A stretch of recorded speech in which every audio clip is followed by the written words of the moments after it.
Hello everyone, welcome back to the channel.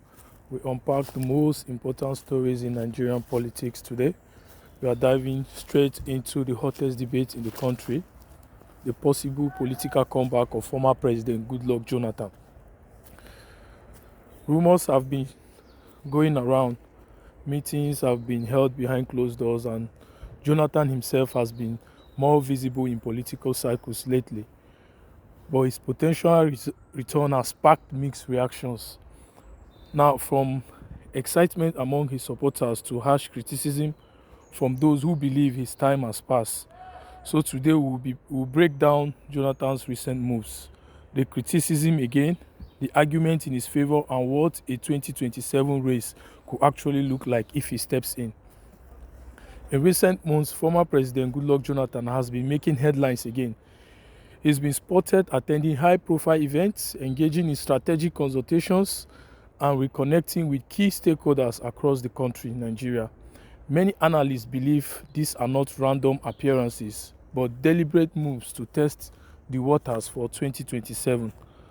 Some reports suggest that influential power brokers, both within and outside the PDP, are pushing Jonathan forward as a possible consensus candidate. Why? Because in their eyes, he represents a softer, less polarizing figure who might bridge Nigeria's widening political and ethnic divides. But here is the thing, Jonathan hasn't come out to declare his intentions openly, and that leaves Nigerians asking, is this a genuine comeback in the making or just political speculation? Of course, not everyone is impressed. Critics are already lining up to remind Nigerians of Jonathan's track record in office. Many still point to the insecurity crisis under his administration, particularly the rise of Boko Haram, which reached its peak during his tenure. Others highlight corruption scandals and mismanagement of oil revenues that were rampant under his watch. These critics argue that Jonathan had his chance and he failed to deliver on Nigeria's enormous potential. To them, bringing him back in 2027 would be like turning back the clock, recycling old political leaders instead of giving room for fresh and visionary leadership. And beyond governance, some say his comeback will expose Nigeria to even deeper political divisions, as opponents will waste no time using his past failures as campaign weapons. But let's look at the other side of the coin. Jonathan still has a solid base of supporters who sees him in a completely different light. For many Nigerians, he is remembered as the president who peacefully handed over power in 2015, a rare and historic moment on the African continent. That single act of conceding defeat without plunging the nation into chaos still resonates with people who see him as a symbol of peace and humility. Supporters argue that Jonathan has matured politically and that his experience, both successes and failures, gives him a unique perspective to lead Nigeria again with wisdom. Some even believe his return could stabilize the PDP, which has been plagued by internal divisions. They see him as a rallying figure who could unify different factions and provide the kind of calm leadership Nigeria desperately needs right now. Now let's talk about the reality of 2027. The political battlefield will be more competitive than ever before. On one side, the APC will be determined to consolidate its grip on power. On another, the PDP is still struggling to put its house in order. And then you have the Labour Party and Peter Obi, whose influence is growing, especially among young Nigerians and the middle class. If Jonathan enters the race, the question becomes, where does he fit in? Does he run under PDP, where his name still carries weight, or does he align with APC or another coalition as a compromise candidate? And even if he runs, will Nigerians buy into the idea of returning to the past, or will they say it is as a step backward? In a country where the demand for younger, more dynamic leadership is rising, Jonathan would have a tough job convincing voters that he is the answer in 2027. So here we are. Jonathan's political move have reignited the debate about Nigeria's future leadership. On one hand, he represents peace, stability, and experience. On the other hand, his record is filled with controversies that critics will never forget.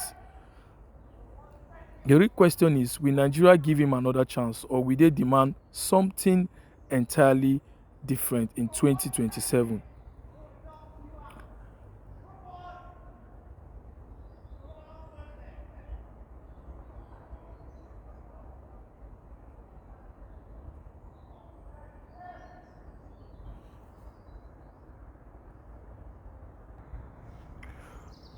The FCT minister Nyesom Wike has never shied away from speaking his mind.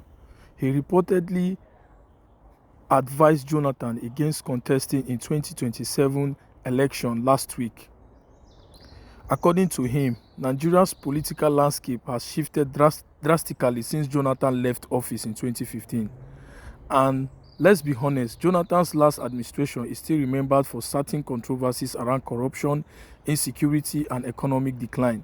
Wike is essentially warning him that stepping back into the ring might not only tarnish his legacy but also expose him to fresh criticism from both opponents and the public.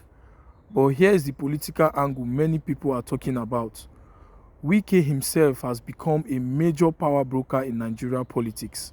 From his days as Rivers State Governor to his current role in the FCT, he has built a reputation as a kingmaker. So his advice to Jonathan could also be strategic. Some argue that Wike doesn't want Jonathan to re-emerge as a unifying figure who could shake up alliances, especially within the PDP or even across party lines. Remember, Jonathan still has grassroots support, particularly in the South, and that influence could challenge the dominance of certain political camps. On the flip side, supporters of Jonathan believes Wike comments are not more than political self are nothing more than political self-preservation. They argue that Jonathan remains a respected elder statesman, not just in Nigeria, but across Africa. His international peacekeeping work and his image as a democratic leader who peacefully handed over power in 2015 could actually boost his chance if he decides to contest again.